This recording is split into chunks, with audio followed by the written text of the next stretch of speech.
Саламатсыздарбы, урматтуу мекендештер, урматтуу президиум. Могул Кыргыз келечеги коомдук бирикмесинин башчылары, мен сиздерге абдан чоң ыраазычылык билдирем. Маселени убагында көтөрүп, болгондо да туура көтөрүп атасыздар. Bundan толук бир жума мурун, 15 февралда биз Кыргыздын чыгаан уулу, патриот уулу Садыр Жапаровду коргоо элдик кыймылынын демилгеси менен уюштурулган тегерек стол өткөргөнбүз. Анын резолюциясы бардык маалымат каражаттарында таркатылып, азыр кызуу талкууда болуп атат. Эми мындай да темаңыздар мага абдан жакты. Азыркы экономикалык саясий абал. Примерно ушундай түшүнсө болот да, туурабы? Азыркы экономикалык саясий абал кандай? Азыркы экономикалык саясий абал опурталдуу деп айтсам жумшак болуп калат. Коркунучта, абдан чоң коркунучта турабыз биз бүгүн. Өкмөт, бийлик азыркы экономикалык саясий абалды контролдой албай калды. Ачык эле айталычы бирөөбүзгө. Аяка буяка кыйшактатпайлы. Мен буну кандай белгилерден билип атам? Аны баарыңыздар эле билип турасыздар. Айтылган сөз менен жасалган аракет жана анын жыйынтыгы асман менен жердей болуп атат. Канчага чейин ушундай уланышы мүмкүн? Мына менин алдымда азыр коммунист мекендеши сүйлөдү. Ошол эле классик Маркс баягы Фейербахтын тезисинин аягында 11 пункт менен айткан го, все философы тем или иным способом объясняют мир, но задача состоит в том, чтобы изменить его. Кандайдыр конкреттүү адам гана калды. Мен бунун баардыгын Садыр Жапаровдун башына түшкөн мүшкүл ишти анализдеп, анан кийин келип ушул жыйынтыкка келдим. Мен эмне үчүн ушул элди кыймылды башкарууга макул болдум? Болсо мен окумуштумун. Мен деле ошол эл катары тынч жашагым келет. Менимче Садыр Жапаров азыр Кыргызстандын келечегине эң чоң баягындай бир бурулуш болгондо да өнүгүүнүн жолуна сала турган бир катализатор фигурага айланды азыр. Садыр Жапаровдун өзүнүн керт башынын тагдыры ал локалдык эле маселе болуп калды. Ал улуттук лидерге айланып бара жатат. Вот ошону көрө алышпай, ошодон коркушуп, ошодон жалтанышып, ушундай мышык чычкан ойноо саясатына өтүп алышты. Урматтуу мекендештер, балким маалымат каражаттарына таратылар, ушул жерде мынакей тартып атышат. Мен силерге ошол элдик кыймылдын атынан 2 мартта саат 1-де аянтка деп топтолгон демилгени колдоп бериңиздер жана келиңиздер. Бул жерде бийликке революциялык жол менен, же болбосо кандайдыр бир баягындай бир гипотетикалык, бир аморфтук, бир баягындай бир гипотезалык жол менен бийлик талам, андай мындай деген деле ниет жок. Бир айнек сынбасын, бир адамдын мүчүлүш кетпесин. Исключительно Садыр Жапаровдун ошол мыйзамсыз камалганын биз мойнубузга алып туруп, мунапыз же болбосо ырайым маселесин карап бергиле деген бардык мыйзамдуу жолдорго эч кандай реакция болбогондон аны чыгып атабыз. Буну 2-3 киши эле мен баш болуп ойлоп тапкан жери жок, бул элдик демилге болду. Биринчи пикир Түп районунда, Ак Суу районунда, Тоң районунда айтылды, Нарында айтылды. Азыр Кыргызстандын бардык райондарынан өкүлдөр келип атышат. Ошондуктан опурталдуу болот 2 март. Анан кийин тигиндей болот, мындай болот дегениңиздерге негиз деле жок.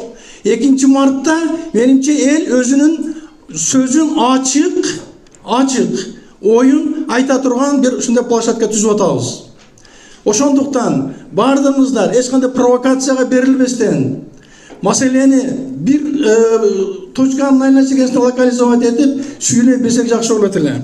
Резолюция пункттар бардыгы мен кабыл алам, жактырам, абдан грамота жазылыптыр. Bir гана мынау Садыр Жапаровқа тиешелүү жери бар экен. Кумтөр чатагы боюнча соттолгон Жапаровду мыйзамдарды туура колдонуу менен камактан чыгаруу талап кылынсын. Абдан жакшы. Бирок муну конкреттештирип жазбайлыбы? Азыр Мукар Шалтаков могу жерде айтты. Бул киши юрист, спикер болгон киши. Мыйзамдуу жолу менен, мыйзамдарды туура колдонуу жолу менен деген ушундай ойлоп кетсе, анда биздин мыйзамчылар дагы 1 жыл кармашат. Ар нерсени аяқты буяқты. Біз болгон экеле жолун ачык айтып атабыз. Мына менин юристтерим отурат. Мунапыс мыйзамы менен же болбосо ырайым берүү. Бул президенттин конституциялык укугу.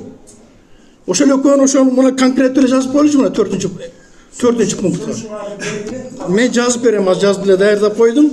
Анан кийин мен дагы 2 минут убактым бар. Урматтуу туугандар, быйыл 2020-жылы Кыргызстандын тагдыры чечилет, бир жаңсыл болуп. Кыргызстандын тагдыры эмне үчүн бир жаңсыл болуп чечилет деп айтып атам. Себеби эл азыр абдан катуу өстү. Элдин маанай такыр башка. Эл мурдагыдай аянтка чыгып, ак үйдү алып, анан кийин дагы кезектеги бир жегичтерди отургузуп коюп, анан өзүнүн оокатын кылбайт мындан ары. Мындан ары ар бир жегичтин, ар бир коррупционердин атын дарегинен бери жазып отурат. Алган акчаларын генералдык прокуратура, АКС, бардык бийлик мутактары билбесе, эл баары билип, бардыгын ал турсун өкүмүндө даярдап койду. Мен силерге ачыгын айтам. Ачыгын айтам. Бул жерде баягы ой солоктотуп, аяка буяка кыйшатпайдын кереги жок. Азыр такыр башкача протест болот. Ошон үчүн мен таң калып атам азыр биздин жогорку кеңешке. Мен өзүм депутат болгомун. Алар эмне такыр эле акырдан баштары көтөрүлбөй калдыбы? Алар ошол азыр Мукар Шалтаков абдан маданияттуу киши да айтып атпайбы, СДПга 2ге бөлүнүп, ошол 2 партияны алып кетип атат. Туура. Бир эле СДП эмес, жогорку кеңештин бардык 120 депутаты ошол 2 партия менен кетип атышат. Эгерде чындап сурай келе турган болсок, балким бир 10% айтышы мүмкүн, мен ал ишти бул ишти кылдым 5 жылда деп. Калган 90% эч нерсе айта алышпайт. Жазып берсе да айта алышпайт, окуй да алышпайт. Кыргызча дагы, орусча дагы. Бирок депутатка келишет, келгенге аракет кылышат, жан өрөшөт. Анын биринчи эле кадамы мына кечеги Оштогу, Караколдогу, Токмоктогу шайлоочуларды жергиликтүү кеңештин шайлоосуна каттоолор болду. Айланайындар. Бир үйдө 1300 кишинин катталышы. Мына азыр келе жатып уктум, бир киши Ошто өзү билбейт экен, 500 кишини каттатып коюптур анын үйүнө. 900 билбейм, 500 деген цифра калыптыр менде. Отушу окшогон. Андан кийин биз баягындай эле аны карайлы, муну карайлы деген нерсе чынында абдан бир болбогон нерсе болуп атат. Садыр Жапаровдун резолюциясы боюнча мен негизинен айттым, мына шайлоо комиссиясы, менимче бул шайлоо комиссиясы менен эч кандай составы менен эч кандай биз кандайдыр бир шайлоону өткөрүүгө бара албайбыз. Менимче элдин азыр көбүнүн пикири кандай болуп атат? Ошол мына жергиликтүү кеңештерге шайлоо 12 апрелде болот экен, 14 апрелдеби, ушул генералдык даярдагандай мындай деп атат. Бирок көпчүлүк айтып атышат, биз күздөгү шайлоо кандай болсо да тааныбайбыз. Кандай болсо дагы биз аны кабыл албайбыз деген болуп атат. Вот ушул Ыбышев Аксакал, ушул опурталдуу. Бул ким үчүн опурталдуу? Албетте биринчи бийлик үчүн, бирок элдин өзү үчүн да опурталдуу. Себеби провокациялык иштер болуп, балдарыбыздын, кыздарыбыздын каны төгүлбөсүн деген эме менен жашашыбыз керек. Ошондуктан мына 16 партиянын өкүлдөрү отурупсуздар. Баарыңыздарды расмий түрдө ушул трибунадан 2 мартта аянтка чакырабыз. Тынчтык аянтына чакырабыз.